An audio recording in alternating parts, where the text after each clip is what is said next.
The Eurovision Song Contest. No, not the Will Ferrell movie. I mean the actual thing the movie is based on. Will Ferrell definitely did not inspire it since the first Eurovision was in 1956. Now, if you're an American, like me, first of all, I'm so sorry. Secondly, you probably didn't know about the Eurovision Song Contest, or as it's colloquially known, as the Gay Olympics. It got that name for its inclusivity, like having a trans woman win in 1998, having a drag queen win in 2014,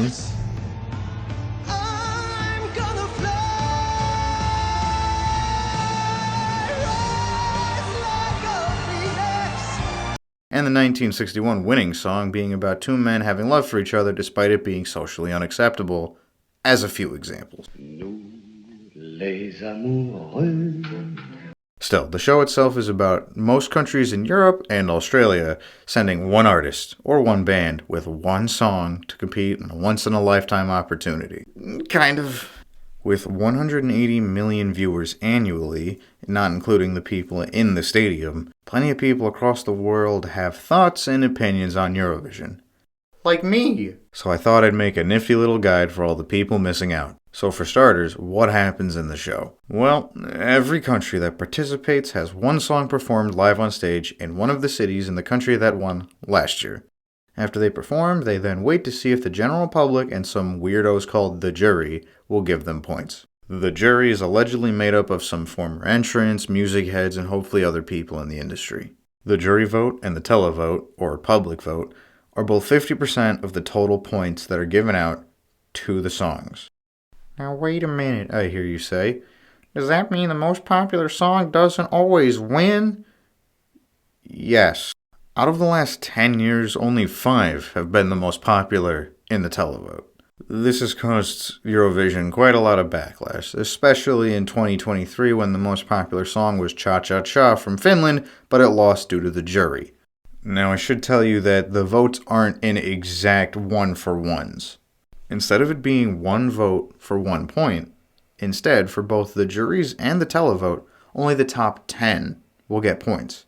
10th getting 1 point, 3rd getting 8, and then 2nd and 1st getting 10 and 12 points respectively.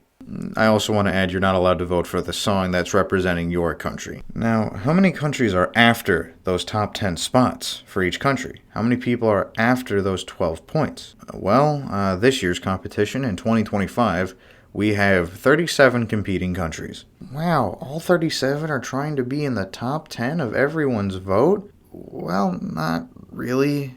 The contest is broken up into 2 semifinals. One with 15, the other with 16 artists, and then the top 10 from each move on to the grand final. But wait, that's only 31 of the 37 countries. What about the others? The final 6 are automatically in the final. Like this year, for instance, one of the countries is Switzerland because they won last year, so their song this year automatically qualifies. And then the other 5 are what's known as the Big 5. They're not that intimidating, actually. Them being the United Kingdom, Germany, Italy, Spain, and France. And they're always in the final no matter what. And that's because they're the biggest financial contributors to Eurovision. No, I'm not kidding. That's actually the reason. You can look it up. But still, let me explain how anyone can get to the Eurovision stage at all. A country can select their songs by one of 2 ways. Firstly, they have their own mini competitions to select what song and artist get to go. This also means that the people get to select who represents their country. Now, this is my personal favorite way because it allows me to see so many great songs, even if they don't make it to the main stage. The other is by an internal selection, where the group in charge of sending the artists accepts submissions from people willing to go, and then after, they just announce who they've selected and the song. Now, this method allows them to plan a little earlier as to how the staging will work, the lighting, and start working with the artist immediately. The downside being this actually kind of makes them less popular in the televote, usually. I love watching the national selections, though, because I can find songs that I otherwise wouldn't, and some of those are still on my playlist today. And it also allows me to get upset when a country gets worse from their national selection to the Eurovision stage. I'm so sorry, Theodore. Now that each country has selected their songs, you might be asking, who should I root for? Well, if you want it to be like FIFA, but with... And before that wolf eats my grandma, give that wolf a banana, give that wolf. And before that wolf eats my grandma, give that wolf a banana, give that wolf. And pick a country and root for them. For me, Ireland is the one I usually cheer for no matter what, even though it hasn't been easy. Bambi Thug was great, though. Guess you'd rather have the star than the moon. I guess I always overestimate you. Who do all the things that you do? I'm down, down in my doomsday blue. Also, as a fun fact, Ireland has the most wins of any other country. Just not recently. I generally tend to wait for all the songs, though, and then I pick from those which ones I really, really like. Still, the songs have been selected and the lineup for the year is announced. After all the songs are selected, they usually have a huge press tour leading up to the first semi-final.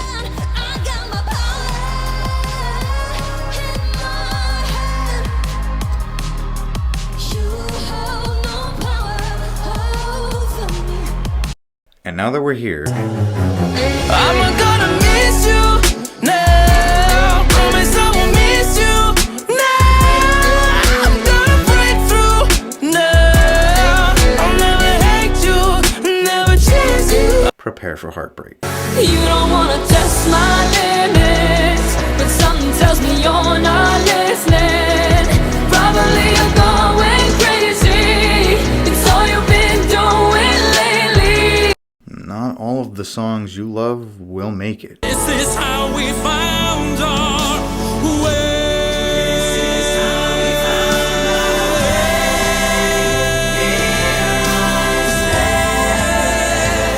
My walls are down, my heart's in your hands. They don't even announce the results of the semifinals until after the finals.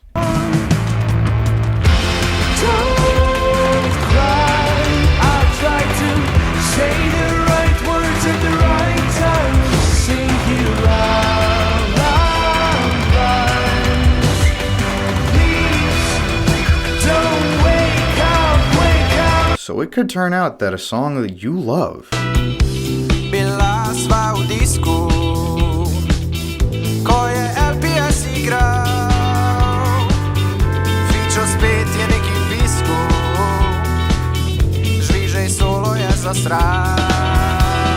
didn't even come close to qualifying for the final. Oh, when you eat your veggies, baby, think of me. Little kitty, don't you know that being green? Know that being green is hot. Being green is cool. It's cool. You just salad the planet. Being green is sexy. Now, out of all these songs I'm playing for you,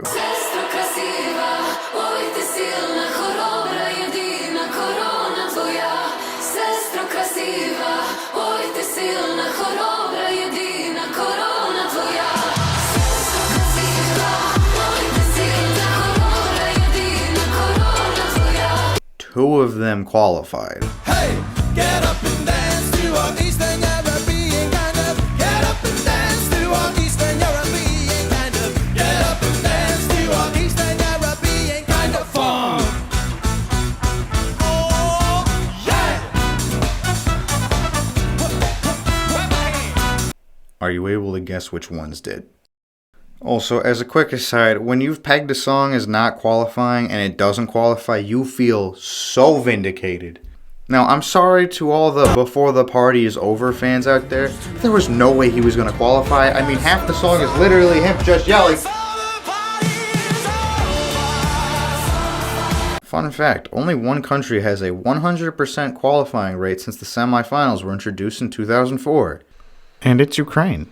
Even after you're upset or vindicated, there will always be songs where you're like, what do you mean to tell me the Moldovan song Sugar qualified? The national selections, the semifinals, that's all betting on if you're going to be hyper-fixated on it like me. What you're going to most likely pay attention to are the finals. Now, before I get into it, I do want to highlight some famous songs from Eurovision. A little indie Swedish band that won once called,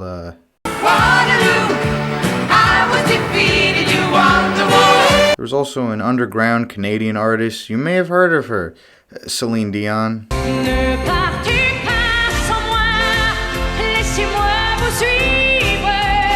Oh yeah, Maneskin. You know, they're, yeah, I don't know if you've heard of them either. Sono fuori di testa, ma diverso da loro. E tu sei fuori di testa, ma diversa da loro. There have also been a fair share of memes that have kind of come out of Eurovision. Just a few. Tonight it is showtime, showtime. Come and walk with me, 1, 2, 7, 3, down the Rockefeller Street. Life is marching on, do you feel that?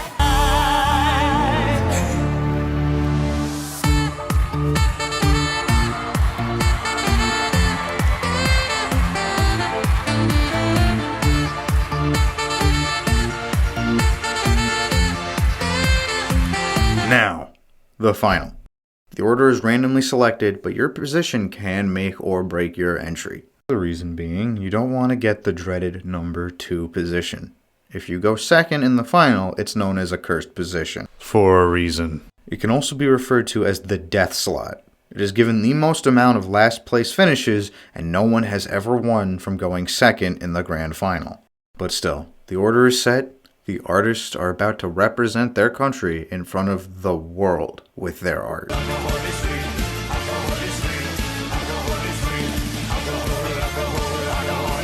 You'll cry at the beauty of it. Voilà qui je suis, me voilà même si mise à nu c'est fini. Me voilà dans le bruit et dans la fureur aussi. Regardez-moi enfin. You'll groove.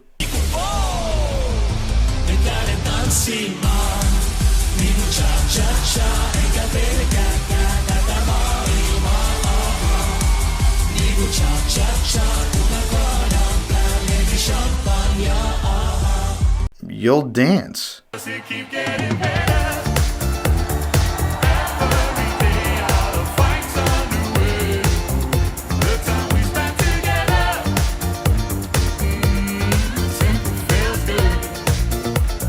Maybe you'll even laugh. Are the winners of Eurovision. We are, we are, we are, we are. We are the winners of Eurovision. We are the winners of Eurovision. But most of all, you will be confused. Welcome. My name is Windows. Windows 95, man. And I only live by one rule. And the rule is no rules. No rules. Silence, I say. Now, after you've performed on the biggest stage in the world, in front of 180 million people, that was the hard part, right? What's the worst that can happen? Every song gets performed and then they announce the points. How they announce the points changes pretty frequently, but usually it's juries and then the televote or public vote. Now, there is one thing the artists try to make sure they don't hear. 0 points. 0 points. I'm sorry. Another 0 points. 0 points.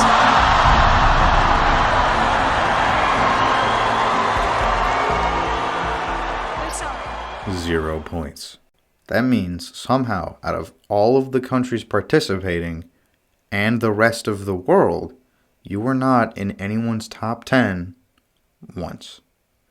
Now, there's no way of knowing what songs will get points for sure, unless it's Sweden. They'll always get points no matter what. But you never know who's going to hear the 0 points.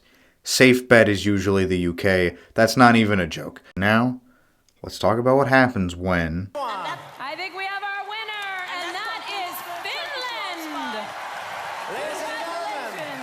the winner has been declared.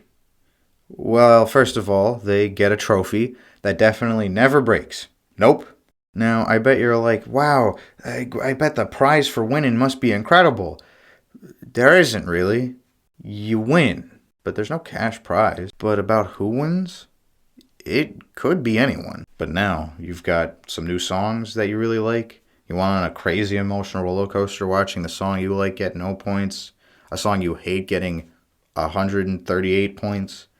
And then wondering what kind of songs are going to come next year. Because I am so excited about Eurovision. And I hope I've made you excited too. I did leave out the controversies because I've talked for too long, but if I were to go over them, there'd be a lot. From things like, hey, that song's trying to be American, or something that becomes inherently political, immediately causing problems, or the flag you represent actually having an effect on the points, sadly. I want to once again say cha-cha-cha because I'm still salty. Anyway, thanks for watching. I hope you have a good day. Oh my, I forgot about Fairy Tale from 2009. How did I do a whole video without talking about it? What is wrong with me?